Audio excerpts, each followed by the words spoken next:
my name is Yost, and I'm an organizer with Moms Clean Air Force, a community of over 500,000 moms and dads who are fighting for clean air for our families. Thank you so much for this opportunity to share my thoughts regarding the EPA methane rule. I am a mom to 3 daughters, and until last week my family lived in the suburbs of Pittsburgh. Our home was located just 1,300 feet from an unconventional gas well.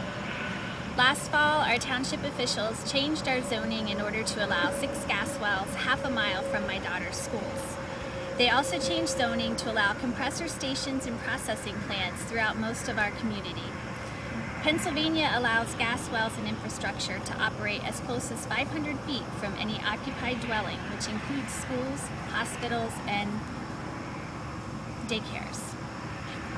Over 10,000 unconventional wells have been permitted in Pennsylvania, with projections of almost 200,000 to be ultimately drilled.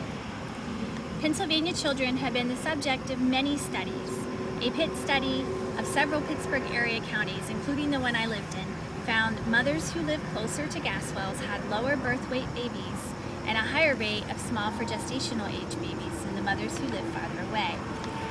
Another recent study by the Radiation and Public Health Project of 8 heavily fracked Pennsylvania counties found disturbing links between living near fracking and health effects in children younger than 5 years old.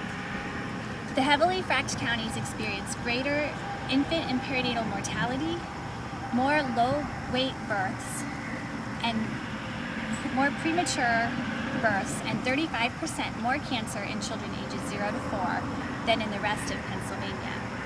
These are alarming numbers and are part of the reason my family left. With over 15 million people already living in the shadow of the oil and gas industry, it is critical for our children's health that we start getting this right. We know that methane is a potent greenhouse gas and one of the biggest factors in our changing climate, with more than 80 times the amount of heat-trapping power of carbon dioxide for the first 20 years after its release. We know that the oil and gas industry is the largest source of methane in the United States.